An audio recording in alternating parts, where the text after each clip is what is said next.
Alright, so we're checking out another wireless microphone system here. This is the GODOX WEC, and it comes in two different versions. So this one here is the Kit 2, which has basically everything you see here. You have the carrying case, you have a charging case here, manual, two windscreens, you get two cables, a TRS to TRS cable and a TRS to a TRRS cable. There's a different end here, a different color. This is going to be for some of your smartphones, and does not include an adapter for those smartphones that don't have a 3.5mm audio jack. So you'll need like a Lightning or a USB-C adapter if you're going to be using this system with some of your smartphones that don't have the audio jack. And then you get a USB-C cable for charging. There's no power brick. You'll have to use something like your cell phone charger. So you get the charging case, you get a storage box or carrying case that will hold all the accessories, and then this is what the case looks like. This is the WEC 2, which comes with two transmitters and one receiver. There's also a version this has one transmitter and one receiver, and I don't believe it has a charging case. That's $60 something, $63, $67, something like that. If you get the WEC 2 or the Kit 2 with this everything you see here, this is going to run you $99, and it's currently there's a $10 coupon on Amazon for this one. So it's I would consider a budget wireless microphone system. 2.4 gigahertz, of course, spread spectrum, pretty standard. It's, in terms of like what it competes with, things like the Rode wireless microphone system, for example, the DJI Mic 2. Those are going to be in the $200 to $300 range. So this, obviously a little bit better in terms of pricing, but in terms of audio quality, I've never actually tried those other two systems, but I've heard they're very good. I think the audio quality of this one's pretty good as well. This is my personal opinion. I've reviewed a number of these budget wireless microphone systems on the channel previously. I'll link a playlist down in the video description if you guys want to compare it to some of the other ones I reviewed in the past. The audio quality, I think, is pretty decent. It's 16-bit audio and 48 kilohertz sampling rate, so pretty good audio recording in general. In terms of the audio capture, you can judge that for yourself. I'll have obviously some samples here at the end. But in terms of like how it works, you get your charging case here, USB-C port in the bottom. There's a battery inside here. Shows you the charge of the battery. It's inside here that charges the devices inside here. 30% in the charging case. I think they advertise 24 hours of total usage time, including the power that's included in the charging case. Obviously, you can see here these are still charging. This transmitter and this receiver are blinking, indicating it's charging. This one here is fully charged, but you can just pull these out there, I guess magnetically held into place. So, and also same with the lid, it's magnetically held into place, so it's not going to fall out. And of course, if you have your devices in here, they aren't going to be falling out because they're held in pretty nicely with the magnets.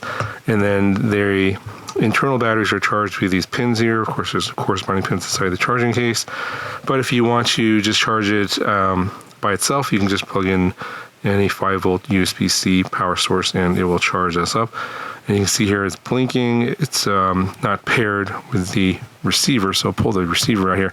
When you pull these out of the charging case, they automatically turn on. And the magnets are actually pretty strong on these. Sometimes they're a little bit tricky to get out, so turn sideways. Okay, there it goes. And then once it's out of the case, they both power on, and then we have a connection here. So this is transmitter 1.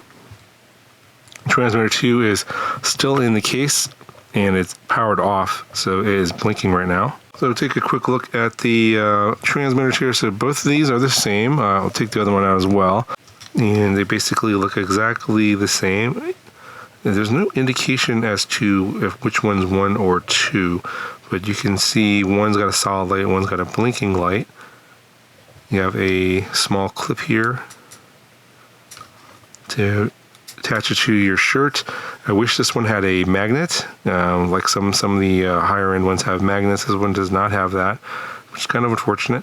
The plastic quality on this, in terms of all the parts, the case, and the different devices, they're pretty average. I'd say appropriate for this price point. The actual microphone grills are on top over here, and so when you put the wind screens on, they just pop on the top like so. And this is what it looks like with the windscreen. I just held on by friction. So there's two buttons on the side. One's a power button to turn it on and off.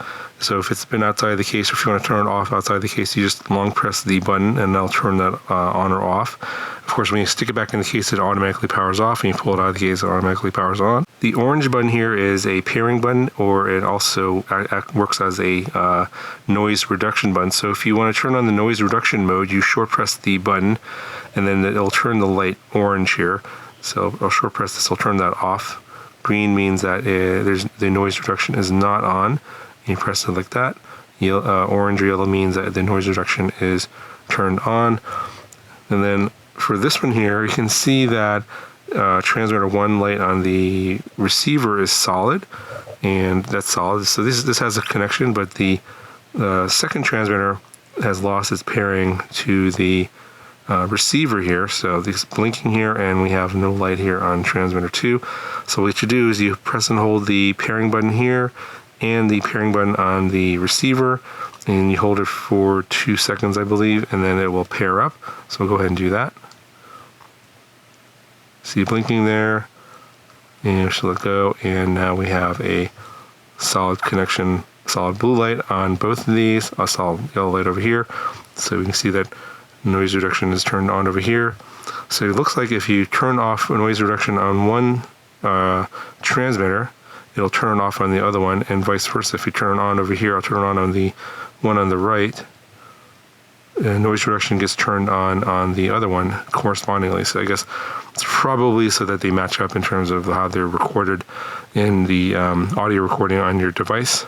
Okay, so I'm going to explain the lights here on the receiver. They're currently blue, but we'll go ahead and I'll turn off one of these transmitters. Stick that in the case here, and I'll turn that off, and then we'll have a blinking light here on transmitter 2.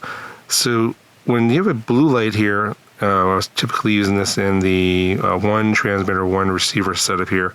The blue light means you're in stereo mode. So when you're recording audio from the one transmitter, it gets recorded to both stereo tracks, versus when you have both transmitters on, one transmitter is on one of the stereo tracks, and then the other transmitter is recording to the other stereo track. So in order to turn on and off stereo mode, you're going to press the M button here on the receiver, and long press that, and then that will turn it off. So it's currently on, we'll turn it off, long press. And then the light turns green. So when the light on the receiver is green, we're now in mono mode. So I'm not 100% sure, I haven't checked yet, but I believe it just records one transmitter to one track. I don't believe it does a dual recording, but if I'm mistaken on that, I'll annotate that here on the screen. But yeah, if you want to do stereo mode, then it will actually record this one transmitter into both audio tracks, if that's what you want. So that's what I want. So I'm going to turn that back on, and that should turn blue. There you go. Now we're in stereo mode. It should sound better. Again, I'll have audio samples here at the end. You can sort of let me know what you guys think. And then obviously when you short press these buttons here, it turns into the minus and the plus button, and this is for the gain level. So out of the box, there's basically 3 audio levels. There's a low, medium, and high. And out of the box, it's set to medium.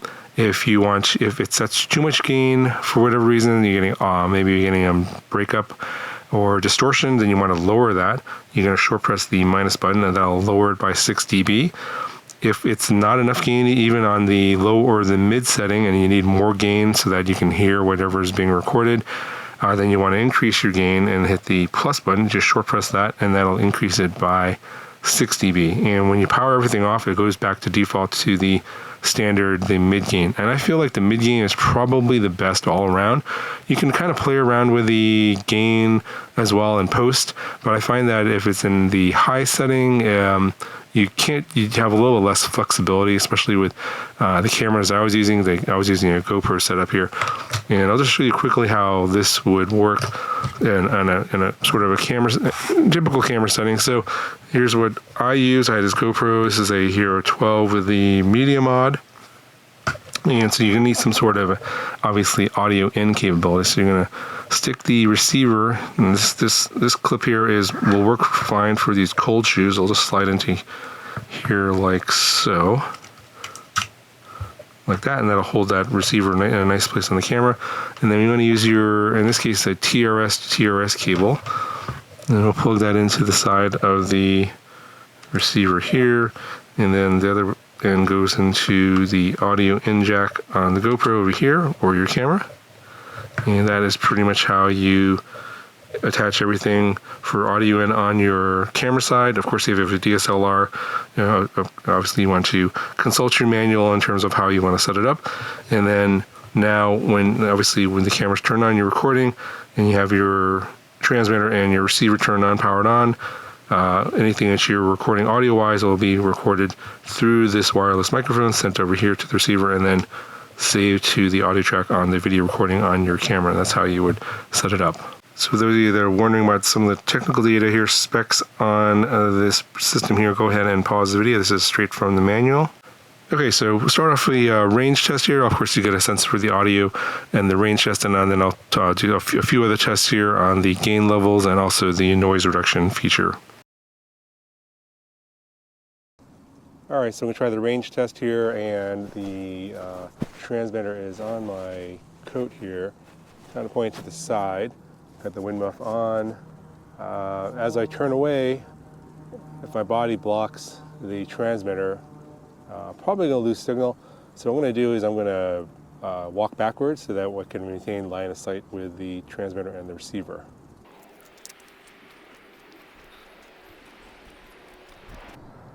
All right, continuing to talk here. You can probably hear the airplane in the background. I don't believe I have noise reduction turned on.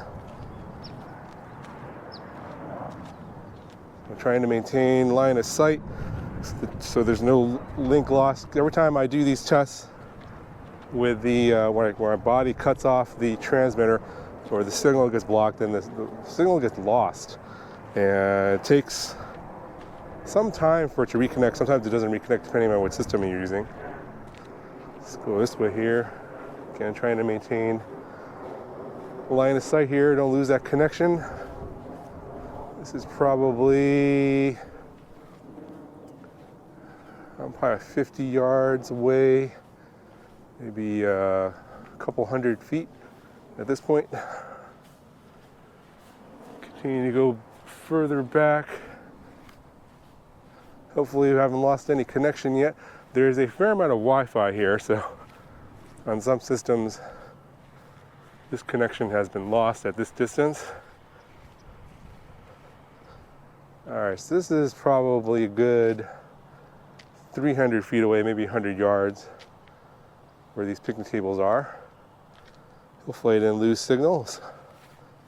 Head on back here. I'm going to keep talking so that if the signal was lost, I guess I'll find out at one point the signal is reestablished.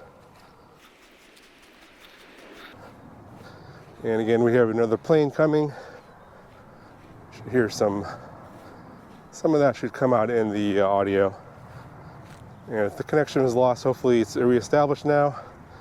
Otherwise, I guess it doesn't reconnect until you get very, very close. And I'll make some notations on the screen as to when and if the connection was regained. If it was lost, assuming it was lost. All right, here's a quick test of the noise reduction feature. Noise reduction is turned off right now. We have some traffic behind me. So I'm going to go ahead and press this orange button here. And now I turned on the noise reduction feature. So I guess we'll see if it sounds any less or more. Some annotations here on the screen on what my thoughts are in terms of the noise reduction versus no noise reduction on. Let me know what you guys think in the comments. Alright, so a quick test of the audio on the different gain levels. This is the standard gain level. This is the default that comes The box, there's 3 levels, so let's go to the lower level. Alright, so this should be the gain on the lower level. How does that sound? Should be a little bit less than on the standard level. Alright, so here's the gain on the high level. So obviously you want to adjust the gain based on your camera and what the audio sounds like when it's coming in. So this might be a little bit too high. We'll have to see if it's distorted or not. I think the standard gain level on this camera is actually appropriate. Yeah, overall, just let me know what you guys think of the audio quality compared to some of the other wireless microphone systems I've reviewed in the past. I'll link the playlist down in the video description if you guys want to check out some of the other ones, and you guys can compare what this one sounds like to the ones. It sounds all right, especially for the cost and sort of budget range under about $100. Not too bad overall. And again, this was on the GoPro Hero 12 with the media mod, and I'm using the TRS to TRS cable with the receiver attached to the top via one of the cold shoe mounts. And I think a pretty nice little vlogging setup here with the selfie stick. If you're looking for sort of a compact vlogging setup, if you already have a Hero 12 with a media mod, this will work out pretty well. Anyway, let me know what you guys think with the audio quality down in the video description. Got any questions, let me know. I'll talk to you guys in the next video.